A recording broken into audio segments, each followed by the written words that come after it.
cosmos. What are the planets doing? How does it affect us? What does that mean? So in life, things happen in patterns. It's just the natural course of the earth. As the earth shifts, we have seasons. Which seasons are a pattern. Every year we have the seasons. So you can see patterns in everything. So that's why we look up to the stars above us, the planets, and see what correlation that it has with us down here on earth and what we're going through. So let's start off with the first house. The first house, we have Libra, we have the Mercury, we have Sun that are in Libra. So the first house basically rules self. And what I am getting, because there's a lot of astrologers and people that do this thing, that's their soul thing on there. This is just my interpretation and what I am going through personally that I would love to share with my tribe. So for me, what the sense that I'm getting in the first house is basically it's ruled by self. So keeping balanced, which is essential. That is exactly how I've been feeling lately, is trying to find the balance in between home life and taking time out for myself, my self needs. I'm a little bit under the weather right now. There we go, trying to find that balance of taking care of myself, the children, and so on. If some of you guys are interested in joining a gym, doing different activities, anything like interactive. Also, with the sun being in Libra, basically connecting ourselves, because the first house is self, with awareness, emanating our outer awareness, and peace and harmony, connecting with others, taking in the beauty and soothing the soul, which is beautiful. That's exactly what I need. Some soothing of my soul. So things that soothe my soul would be to go into nature, retreat to nature, take a walk. Something that I'm super into right now is kayaking. I love kayaking. Doing those things for self, because the first house is ruled by self. So doing things for self is very important and will harmonize everything that is above, and it's connecting the dots. Okay, so in the second house, we have Jupiter. Jupiter is known for abundance and growth. And basically, if we put ourselves in fully, diving into our certain projects and so on, we can attract that good fortune, that success. It's all about abundance right now, and focusing and putting your all into each and every project. So for example, for me, I am trying to get this Magick Lotus, off the floor. I have some new ideas, some fresh stuff that's coming out by January, so stay tuned to that. So putting our focus and cultivating that is only going to create abundance of success. So definitely keeping that in mind with Jupiter. Also, Venus, dealing with beauty, intense passion.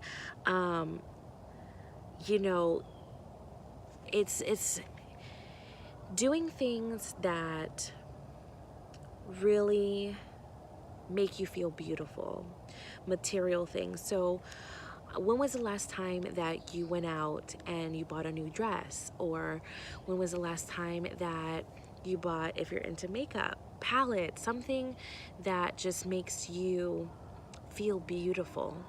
And do that. Okay, we have the fourth house. We have Saturn and Pluto in Capricorn. What does that mean, right? So the fourth house is ruled by family, home.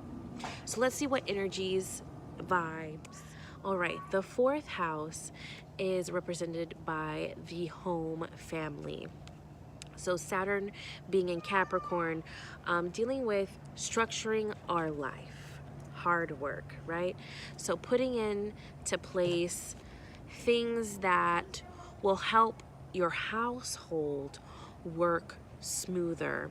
And with Pluto being in Capricorn, eliminating deep emotions. So anything that has been bothering you in the household, like I'll give an example,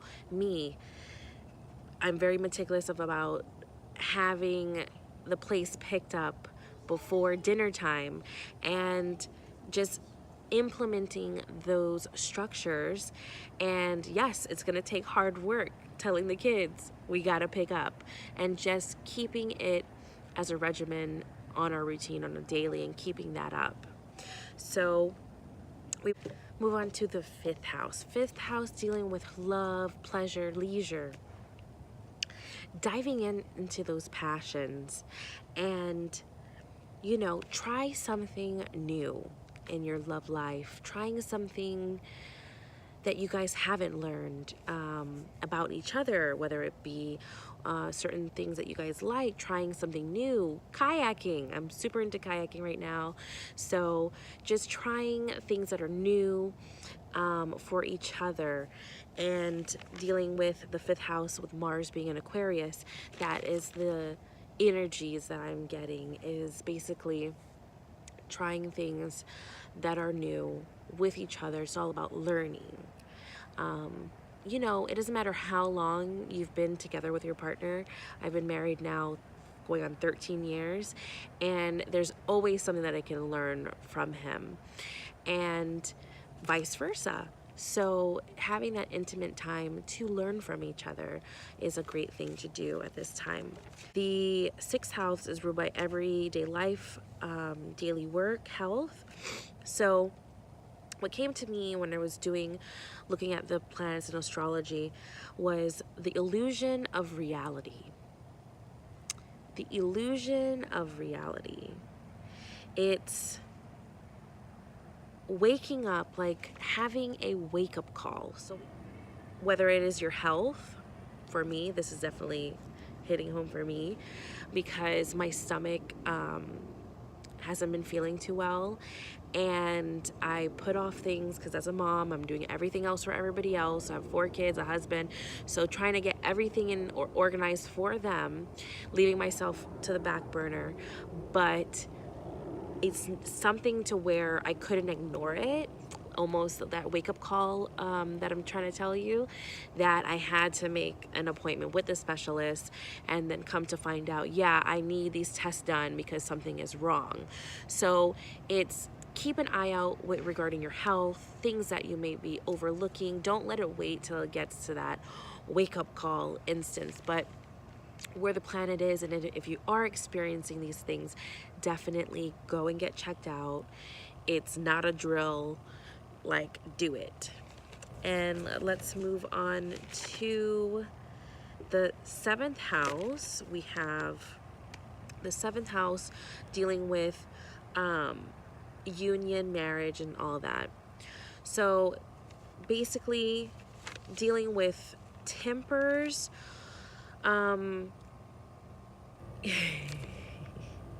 My husband would definitely say this is right on point, because I've been super, you know, my temper tantrum type of thing. Like, my temper has been very high, in other words, and hence the planets right now. Hence, we have, you know, Uranus is retrograde in Aries, and I'm feeling it. Definitely feeling it. So if you do see you and your spouse, you know, getting into arguments and stuff like that, just know it's the energies. It's not just you, it's just the energies that are happening right now. And to slow down and you know, realize your setbacks, and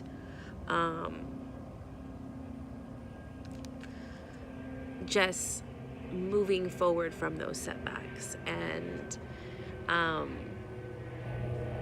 you know, just be careful of what arguments may you know, things, your triggers, and just know that, you know, calm down, woosah, take a minute to yourself and just, okay, I'm just gonna let it roll off like water on a duck's feather, because I know I am prone to go from 0 to 100 real quick.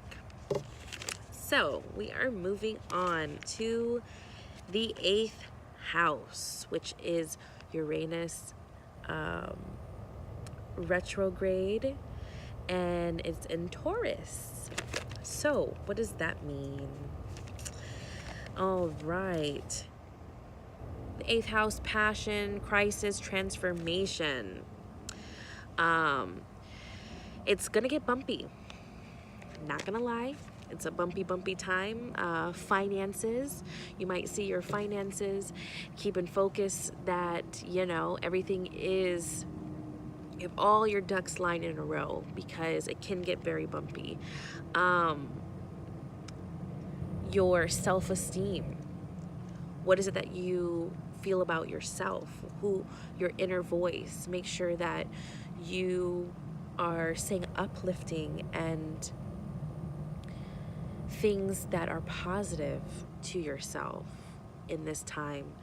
And also taking care of your possessions. So whether it be a car that you have, and just making sure that it has its oil change, tune up, all these things. You don't want it to break down on you, like those type of things. And in life, not everything that I say is gonna happen at how it is, because life is a journey. It, you know, many things can influence and change directions of things. It's just like having a guided light, like a lighthouse. You know, the lighthouse is there, that, you know, but the fog can come and dim the light, and things can happen. So that's just my thought on our navigating through the universe. And thank you for joining me.